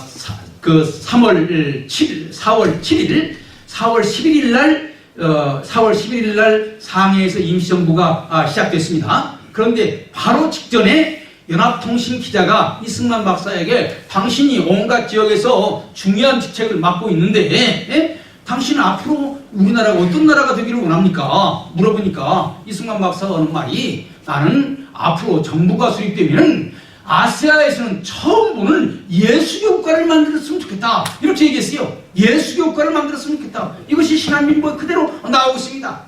그리고 이 당시에는요, 일본 경찰이요, 미국에서 오는 정보랄지 이런 것들 다 조사를 하고 있었습니다. 그래서 일본 경찰의 비밀 조사에 하면은 뭐라고 나오냐면요, 미국에서 상해로 정보가 오는데 두 가지를 얘기하고 있다는 거예요. 하나는, 첫 번째는 기독교 국가를 만들 것, 두 번째는 미국을 닮은 민주국가를 만들 것. 이것을 미국에 있는 교포들이 상해에 있는 사람들한테 요청을 하고 있다고 하는 거예요.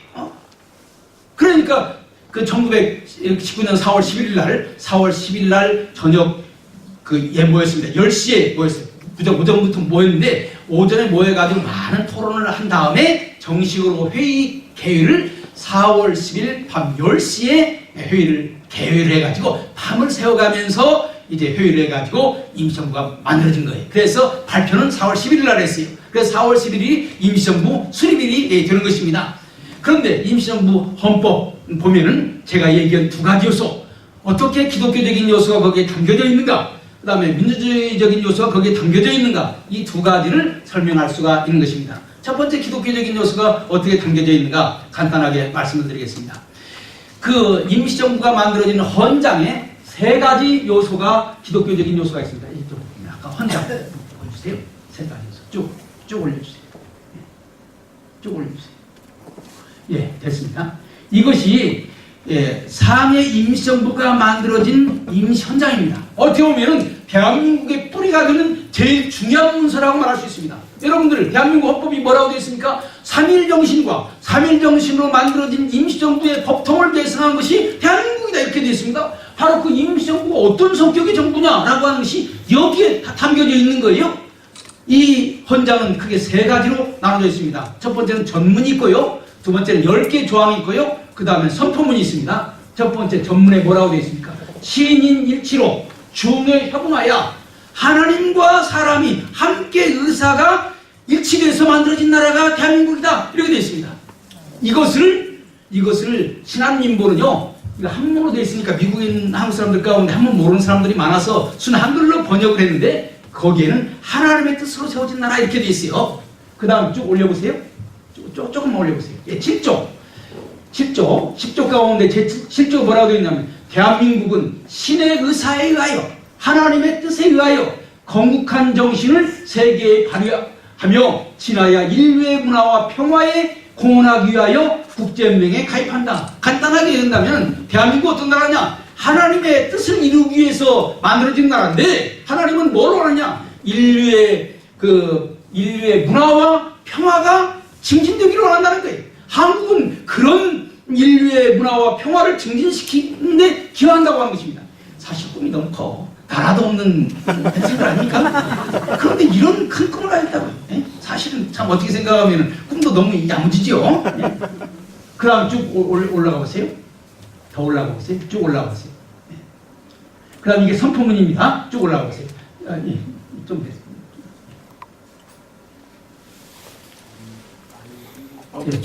예, 됐습니다. 여기 선포문에 보세요. 동포 국민이여 분개할지어다. 우리의 유한한 일적의 혈이 자손 만대의 자유와 복용의 가치요 신의 국에 건설할 귀한 기초이라.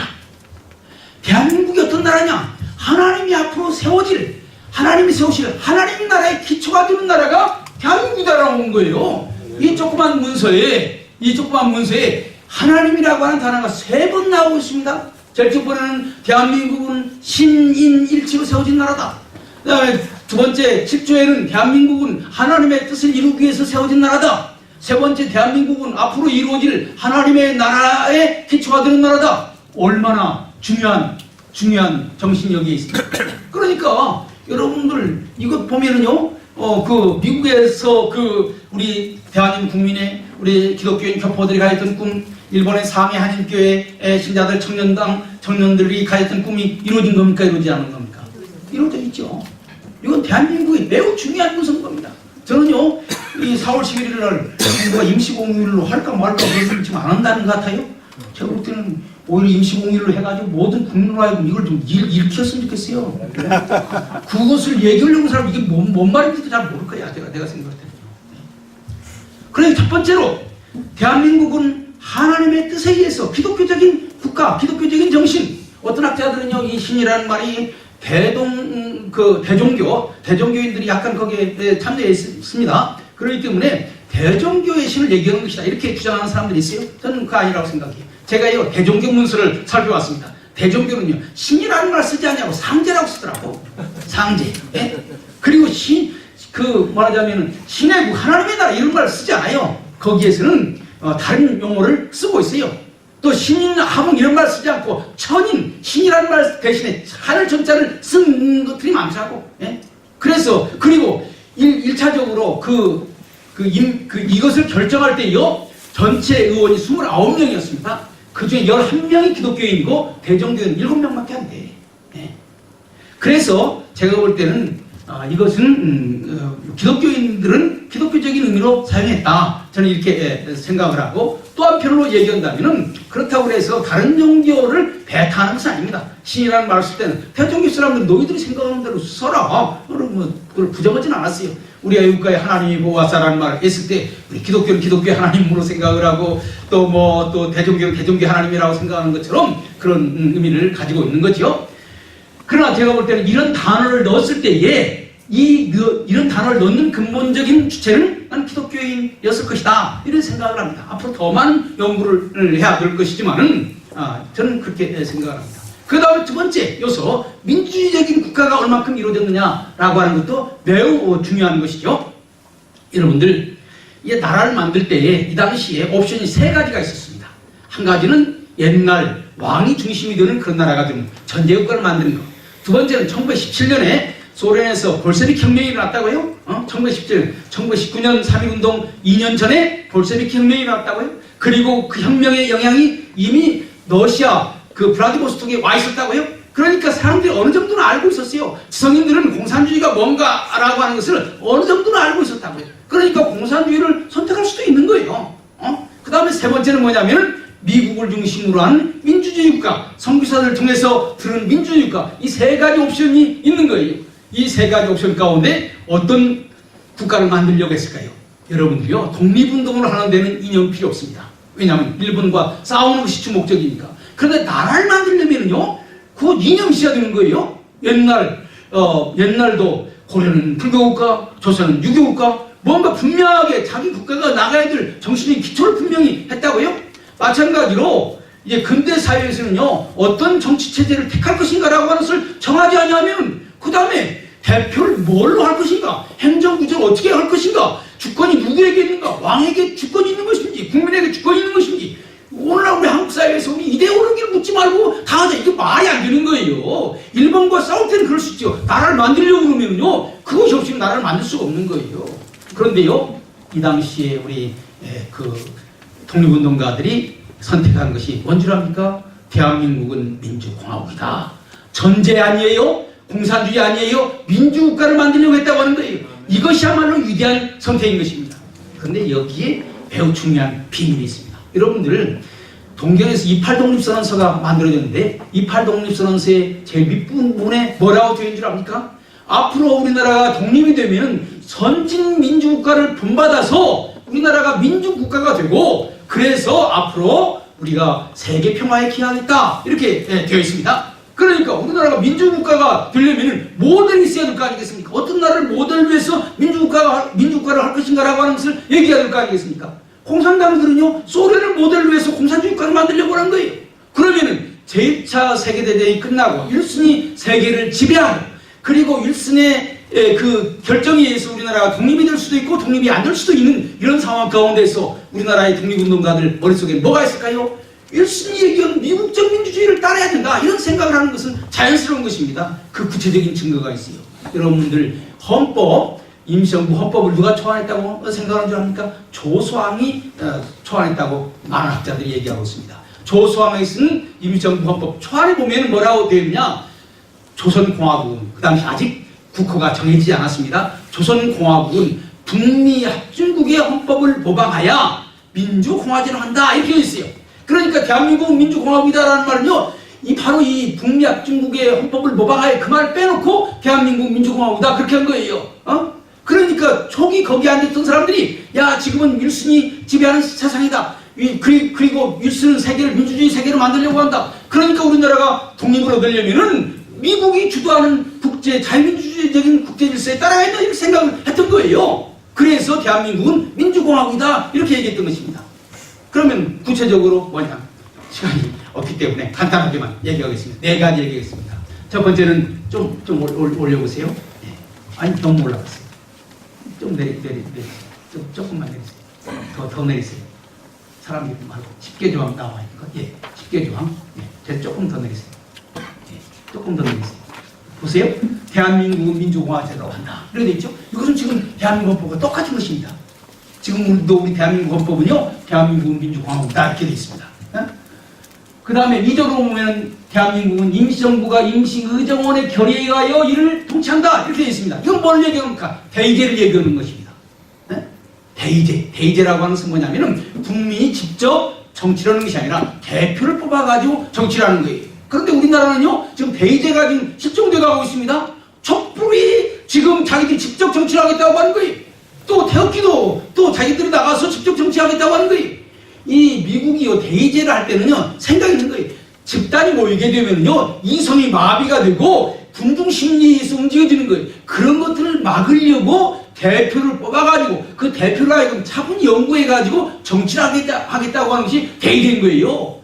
그리고 3.1운동의 근본적인 정신은 대의제인데 자꾸 촛불정신 이렇게 얘기하는 것은 이건 3.1운동의 근본적인 정신과 어긋나는 것입니다. 그러려고 모두 국회의원을 뽑았어요. 국회의원을 바로 뽑아가지고 그들로 하여금 정치를 하도록 하는 거예요. 그래서 첫 번째는 대의민주주의라고 하는 것 중요한 것이고, 두 번째는 뭐냐면 주권이 누구에게 있느냐라고 하는 것입니다. 군주제는 군주, 임금님이 주인이에요. 우리는 민주국가 아닙니까? 국민이 주인입니다. 그런데 그 국민이 누구냐? 이 당시에는 인민이라고 말을 썼습니다만 대한민국의 인민은 남녀, 귀천, 빈부의 계급이 무하고 일절평등이다 이렇게 되어 있어요. 예? 남녀, 이건 대단한 얘기입니다. 미국에서 여성이 투표권을 가진 것이 1920년대 이후에요. 미국 그 발전한 민주주의 국가도 아직 여성에게 참정권을 주지 않았는데 대한민국의 인민은, 대한민국의 주권은 남녀, 여자에게도 있다고 하는 거예요. 귀천, 양반에게만 있는 것이 아니라 천민에게도 있다는 거예요. 빈부, 가난한 사람, 부자 다 있다는 거예요. 계급이 무하고. 이거 매우 중요한 것입니다. 여러분들, 봉건 계급도 부정해요. 양반 계급도 없어야 돼요. 그러나 노동자, 농민이 우리 세상이다. 인민 계급이 세상을 이끌어가야 된다. 라고 하는 그것도 부정하는 거예요. 여러분들, 북한은요, 사람은 셋으로 나눕니다. 하나는 열성당원, 그 다음에 기회분자, 그 다음에 반동분자. 여러분들 한번 생각해 보세요. 여러분들은 이 세 카테고리 가운데 어디에 들어가는지, 열성분자에 들어가는지, 반동분자에 들어가는지, 기회분자에 들어가는지. 열성분자에 들어가면 모든 교육을 받을 수 있는 권한이 있습니다. 그 다음에 기회분자가 되면요, 중고등학교 정도, 그 다음에 그 반동분자가 되면 초등학교밖에 공부를 못하게 되는 거예요. 네? 그렇기 때문에 완전히요, 북한은 조선이 양반의 계급사회라면요, 공산당 노동자와 농민이 주도하는 또 다른 계급사회인 거예요. 그런데 대한민국 헌법은 모든 계급이 없다는 거예요. 그래서 가난한 사람도 정치에 참여할 수 있고, 부자도 정치에 참여할 수 있고, 천한 사람도 정치에 참여할 수 있고, 귀한 사람도 정치에 참여할 수 있다고 하는 거예요. 이거 대한민국 헌법의 정신이라고 하는 것입니다. 그래서 두 번째는 주권은 모든 사람에게 있다. 세 번째는 뭐냐? 대한민국은 삼권분립이라고 하는 것입니다. 여기에는 지금 분명히 잘 나와 있지 않지만 9월달에 만들어진 헌법에는요, 입법, 사법, 행정이 완전히 분리되어 있다고 하는 것을 얘기하고 있어요. 이조도 보면은 대한민국은요, 임시정부가 임시의정원의 결의에 의하여 이를 통치한다. 정부와 이 의회가 서로 분할해서 하고 있는 거예요. 국회가, 임시의정원이 그 법을 만들고 임시정부는 법에 의해서 통치한다고 하는 거예요. 여러분들, 이것이 공산당과 완전히 다른 것입니다. 공산당은요, 인민위원회가 정치를 하는 거예요. 이 인민위원회는요, 입법, 사법, 행정 모든 권한을 인민위원회가 다 통치하고 있는 것입니다. 그래서 자기가 법을 만들고, 자기가 집행하고, 자기가 재판하는 거예요. 그건 자기 마음대로 하는 거죠. 이 삼권분립이 얼마나 중요한지 몰라요. 이 삼권분립만 제대로 이루어지면요, 이게 독재할 수가 없는 것입니다. 그런데 어떤 정부든지 다 틀어주려고 그러는 거예요. 보수적인 정권이든지 진보적인 정권이든지 이것을 막아야 되는 것입니다. 지금 옛날에 보수적인 정권이 삼권분립을 무시했다면 지금도 그런 일이 벌어지고 있는 것이 아닌지, 왜 자꾸만 행정부가 자꾸 사법부에 대해서 이렇게 저렇게 관심이 너무 많아. 왜냐하면 행정부는 행정을 잘하면 되는 것이고, 사법부의 일은 사법부에게 맡겨놓으면 되는 거예요. 이것을 지나치게 관여하는 것은 삼권분립의 원칙에 어긋나는 거예요. 할 얘기가 많지만 정리하도록 하겠습니다. 그 다음에 네 번째는 뭐냐면은 개인의 권리가 중요한 것입니다. 사조해 보세요. 대한민국 인민은 신교, 신화의 자유가 있다고 하는 거예요. 그 다음에 언론, 저작, 출판, 결사, 집회, 서신, 주소, 이전, 신체급 소유의 자유를 향유한다. 제일 마지막에 뭐라고 되어 있습니까? 소유의 자유. 이것은 자본주의를 얘기하는 거예요. 개인이 소유하는 것에 대해서 국가가 간섭하면 안 된다는 거예요. 여기에요, 9월달에 다시 개정한 헌법에 보면요, 소유의 자유 플러스 영업의 자유도 얘기하고 있어요. 기업의 자유도 얘기하고 있습니다. 그건 뭐냐면은 국가가 이 기업을 하는데 간섭하지 말라고 하는 거예요. 이런 것을 통틀어서 뭐라고 말하는 줄 압니까? 자유민주주의라고 말하는 거예요. 자유민주주의는 자유라고 하는 말과 민주주의라는 말이 두 개가 합한 것입니다. 민주라는 말은 군주의 반대예요. 임금이 혼자 통치하는 것과 반대되는 것이 국민이 모두가 통치하는 것이 민주주의입니다. 그런데 모두가 통치한다고 해서 다수의 이름으로 개인의 자유를 무시하면 안 된다는 거예요. 그래서 이 개인의 자유, 다수가 여러분 생각해 보세요. 부자는 숫자가 작습니까, 많습니까? 숫자가 작죠? 그 다수가 모여가지고 부자 재산 뺏자 이렇게 결의해버리면 이 부자는 자기 재산을 억울하게 뺏기는 거예요. 그런 세상이 되면 안 된다는 거예요. 그렇기 때문에 다수가 할 수 있는 일과 할 수 없는 일을 규정한 것이 바로 개인권인 거예요. 여기에 뭐라고 되어 있습니까? 소유. 개인이 열심히 노력해서 얻은 소유는 국가가 아무리 민주주의라고 해도 민주주의의 그 전체의 뜻으로 그것을 제한할 수 없다고 하는 것입니다. 이것이 리버럴 데모크라시의 핵심인 거예요. 우리는 민주주의만 얘기했는데 이 민주주의가요, 개개인의 자유를 부수하면 안 된다는 거예요. 이것을 하나님 주신 천부적인 권리라고 하는 거예요. 이 두 가지가 이루어져야 민주주의가 제대로 이루어질 수가 있는 거예요. 바로 이 정신을 이어온 것이 바로 1948년 대한민국 헌법인 거예요. 그래서 이승만 박사가 1948년 대한민국 헌법을 만들 때에 대한민국은 3일 정신으로 이루어서 만들어진 임시정부를 결성해서 이어온다고 하는 3.1운동, 임시정부, 대한민국이 연속선상에 있는 것입니다. 이런 점에서 우리가 한국 사람으로서 살아가려면 3.1운동이 뭔지, 그 다음에 임시정부가 뭔지, 그 다음에 대한민국이 어떤 나라인지 잘 알아야 됩니다. 불행하게도 이런 임시정부, 자유민주주의에 기초한 임시정부를 없애려고 하는 노력이 수없이 많았습니다. 공산주의자들은 이것을 없애려고 많은 노력을 했어요. 러시아와 한국에 있는 공산주의자들을 손잡고 이것을 없애버리려고 했어요. 심지어 1945년 8월 15일 임시정부가 중경에서 귀국하는 그 순간에도 임시정부를 없애려고 했던 거예요. 왜냐하면 이런 자유민주주의적인 정신을 가진 임시정부가 들어오게 되면 공산주의가 어렵게 되거든요. 공산주의 국가를 만들기가 어렵게 되거든요. 그런데 이것을 극복을 하고 그 임시정부가 들어와서 1948년 대한민국이 만들어졌다고요. 그런데 이 임시정부를 지키는데 결정적인 기여를 한 사람들이 누군지 압니까? 미국에 있는 우리 기독교 교포들이었습니다. 좌파들은 소련에서 많은 막대한 자금을 얻어왔습니다. 그리고 그 자금을 가지고 공작을 해가지고 임시정부를 무너뜨리려고 했어요. 임시정부 돈이 없는 거예요. 이때 미국 하와이에 있는 우리 교포들이 매일 사탕수수 앞에 가서 일해가지고 75전 받으면 그 중에 25전을 떼어가지고 그걸 모아가지고 상해를 보내가지고 제발 그 임시정부를 지켜달라. 공산주의 넘어가면 안 된다. 이렇게 얘기했던 거예요. 그래서 오늘날 대한민국이 만들어진 것입니다. 그 뒤에 이제 1945년 이후에 어떻게 이 좌익과 싸워가지고 우리 대한민국이 만들어졌는지 하는 것은 또 다른 긴 스토리니까 그것은 얘기하지 않겠습니다. 그러나 여러분들 기억하시길 바랍니다. 오늘 대한민국은 1948년 어느 날 갑자기 세워진 것이 아닙니다. 하나님께서 이 땅에 기독교를 심어주시고 기독교인들 마음속에 민주주의, 국민 한 사람 한 사람의 주의들은 새로운 세상을 만들어야겠다는 꿈을 주시고 그 꿈이 점점 자라서 1919년 3.1운동으로 폭발했고 그리고 그것의 구체적인 결실이 임시정부고 그런데 임시정부를 무너뜨리려고 하는 수많은 좌익의 세력이 있었지만 하나님이 꺼지지 않게 지켜주시고 우리 기독교인들이 그것을 위해서 기도했고 그래서 1948년, 45년 해방이 되었을 때 그 불씨를 점점 살려가지고 1948년 대한민국이라고 하는 나라가 만들어졌다. 이렇게 생각할 때 우리 기독교인들은 대한민국의 건국 세력이다. 이렇게 말할 수 있는 것입니다. 여러분들 건국 세력이에요. 국가기도운동, 정말로 기도로 나라를 바로잡자라고 하는 운동 아닙니까? 이런 여러분들 우리 기독교인들은 이런 국가기도운동 여러분들 이것 자체가 기독교가 건국 세력이라고 하는 걸 입증해주고 있는 거예요. 불교의 국가기도운동이 있습니까? 유교의 국가기도운동이 있습니까? 불교가 8.1 광복절 별로 기념 행사하지 않아요? 3.1절도 별로 기념 행사하지 않아요? 우리 기독교만이 3.1절, 또 광복절, 6.25, 6.25는 어떤 날입니까? 북한이 대한민국 민주주의를 없애려고 하는 거예요? 그냥 우리 쉽게 민족 상잔의 비극 이렇게 생각하면 안 돼요.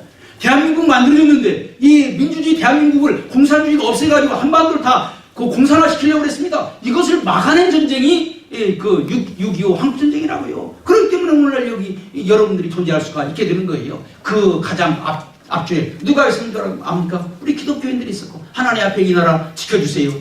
공산주의가 되면은 우리 하나님 섬길 수 없습니다. 특별히 북한에서 월남한 우리 기독교인들은 눈물로 기도했습니다. 공산주의 때문에 월남했는데 이제 이 땅마저 공산주의가 되면은 우리는 어디로 가야 됩니까? 태평양 바다에 빠져 죽을 수도 없고 하나님 살려주세요. 이렇게 기도했던 거예요.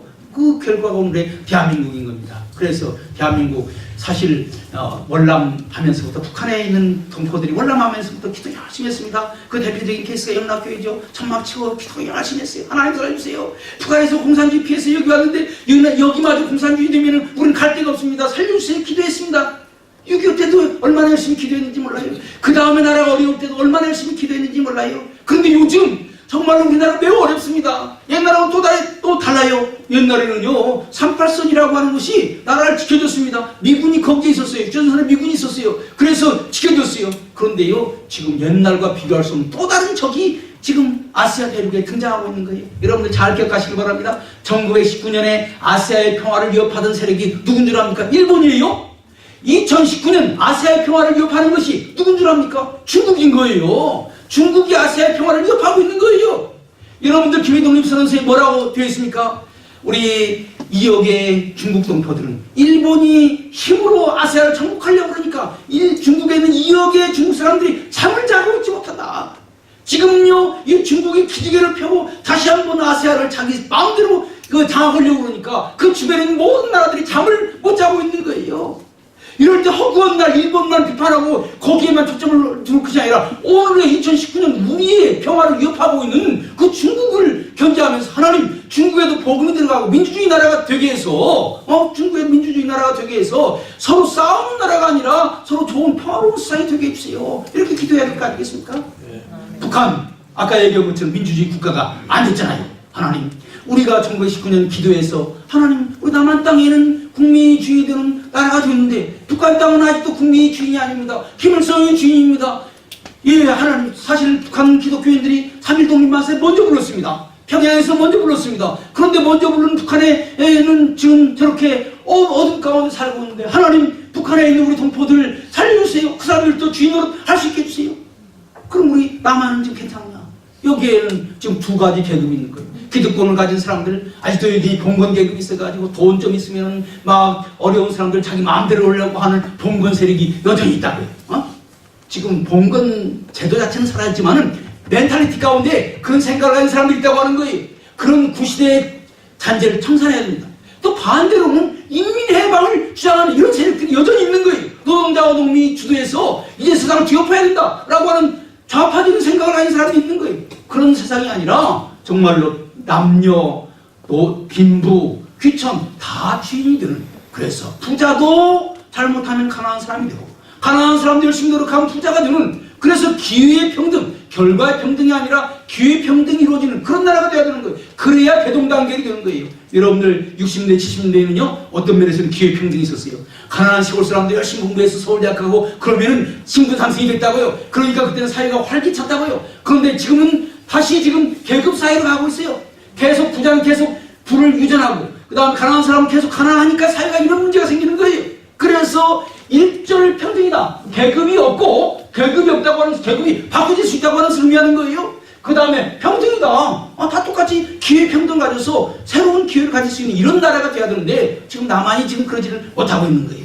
남한도 하나님 정말 우리가 1919년 정말 대동단결, 이런 대동단결이라고 말해요. 계급 투쟁이 아니라 대동단결, 다 남녀, 빈부, 귀천 다 하나가 되는 그런 세상을 꿈꿨는데 남한이 지금 대동단결은커녕 지금 말하자면 지역 싸움, 세대별 싸움, 이념별 싸움 많지 않습니까? 이런 새로운 세상이 오게 해달라고 우리는 기도해야 되는 것입니다. 그래서 우리 남한을 위해서는 정말 대동단결해서 다시금 국민이 하나 되게 해주시고, 북한을 위해서는 하나님 정말로 북한 땅 우리 동포들 주인으로 살아가고 있지 못합니다. 그 사람들 인권을 회복시켜 주시고 주인으로 하면 살게 해주세요. 하나님 또 아시아의 평화를 중국이 위협하는데 중국을 민주화시켜주고, 저는 중국이 민주화가 되면 문제 해결된다고 생각해요. 중국이 민주화가 되면 더 이상 패권주의를 강요하지 않습니다. 옛날처럼 중국에게 다른 나라들한테 사대하라고, 자기들이 큰 나라니까 자기들 섬기라고 이런 주장하지 않는다고. 그렇게 되면 아시아에 평화가 오는 거예요. 그래서 중국을 민주주의 국가로 만들게 해주세요. 그리고 거기에 기독교가 제대로 들어가게 해주세요. 그래서 중국과 한국과 미국이 서로 싸우는 것이 아니라 서로 평화로운 세상이 될 수 있도록 해주세요. 이렇게 기도해야 하는 거예요. 이것이 3.1정신 아니겠어요? 여러분들, 우리는 3.1정신을 정말 근본적으로 생각을 해서 하나님 우리가 3.1정신의 근본적인 그 뜻을 잘 개선할 수 있도록 도와주세요.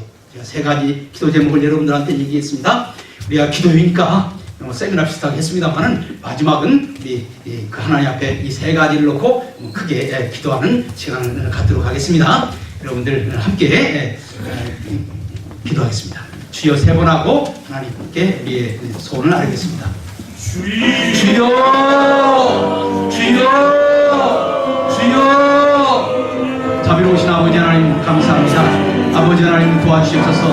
아버지 하나님, 이 나라 하나님께서 정말로 하나님의 대로 여기까지 오게 되었습니다. 민주공화국 대한민국을 만들게 해주셨습니다. 아버지 하나님 감사합니다. 하나님 땅에는 아직도 대동단결하지 못하고 가난한 사람과 부자, 귀한 사람과 천한 사람, 남자와 여자가 서로 싸우고 차별하고 있습니다. 대동단결 감사하고 일할 수 있는 그런 나라 될 수 있도록 인도하여 주세요. 아버지 하나님, 또한 기도하고 있는 것은 아버지 하나님 시역한 땅 동포들, 아버지 하나님 국민 한 사람 한 사람이 주인을 위해서 아버지 하나님이시여 상금님 만세를 부르는데 아유도 북한 땅에 주인되지 못하는 사람들이 많습니다. 아버지 하나님이시여 같이 하주셔서, 아버지 하나님이시여 같이 하주셔서 북한 땅 그의 동포들도 한 사람 한 사람 주인이 되는 그런 나라가 될 수 있도록 인도하여 주셔서, 아버지 하나님, 옛날에는 일본이 아시아 평화를 위협했습니다. 지금은 중국이 아시아의 평화를 위협하고 있습니다. 중국 주변에 많은 나라들이 두려워 떨고 있습니다. 아버지 하나님, 중국의 불화가 이루어질 수 있도록 도와주세요. 중국이 기독교의 복음을 하나가 될 수 있도록 도와주세요. 그래서 중국과 한국과 미국이 서로 싸우는 세상이 아니라 서로 하나가 되는 그런 세상 될 수 있도록 인도해 주세요. 아버지 하나님, 아버지 하나님, 국가 기도 운동이 있습니다. 이 기도 운동을 통해서 아버지 하나님 앞에 저희들이 사정을 아닙니다. 아버지 하나님 같이 해주셔서, 아버지 하나님 같이 해주셔서 정말 이 국가 기도 운동을 통해서 이 나라가 세워질 수 있도록 도와주세요. 그렇게 모든 것은 앞으로 원합니다. 그렇게 의지하기 원합니다.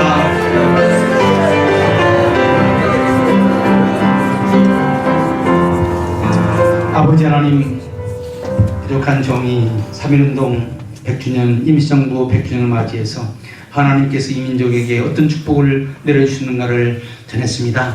정말로 왕 아래서, 식민지 아래서 매일 울며 살던 이 민족을 주인의식을 갖게 하시고 정말로 한나라의 주인으로 살게 하시고 오늘 이 많은 번성을 가져오게 하셨습니다. 하나님께 감사합니다. 하나님께서 우리에게 주신 이 축복을 잘 계승하고 발전시킬 수 있도록 주님께서 도와주셔서, 아버지 하나님, 아시아의 평화를 해치는 공산주의 세력이 있습니다. 아버지 하나님, 중국 땅에도 기독교가 자리를 잡을 수 있도록 도와주시고 민주주의가 꼽힐 수 있도록 주님께서 복 내려 주시옵소서. 아버지 하나님, 북한 땅에도 한 사람 한 사람을 귀하게 여기는 민주주의가 싹틀 수 있도록 주님께서 도와주시옵소서. 아버지 하나님, 이 나라도 이제 민주주의가 되어서 많이 발전했지만 아직도 이 나라는 여러 가지로 갈래갈래 쪄 있습니다. 아버지 하나님, 남녀 빈부 귀천 모두가 하나가 될 수 있는 대동단결의 그런 나라가 될 수 있도록 주님께서 이 나라를 축복하여 주시옵소서. 아버지 하나님, 우리 국가기도운동 하나님께서 세워주셔서 지금까지 많은 일을 했습니다. 아무도 알아주지 않지만 묵묵하게 하나님께서 맡겨주신 그 사명을 감당했습니다. 아버지 하나님, 이 국가기도운동을 통해서 이 나라가 다시 한번 바로 설 수 있도록 주님께서 축복하여 주시옵소서. 예수님의 이름으로 기도드렸사옵나이다. 아멘.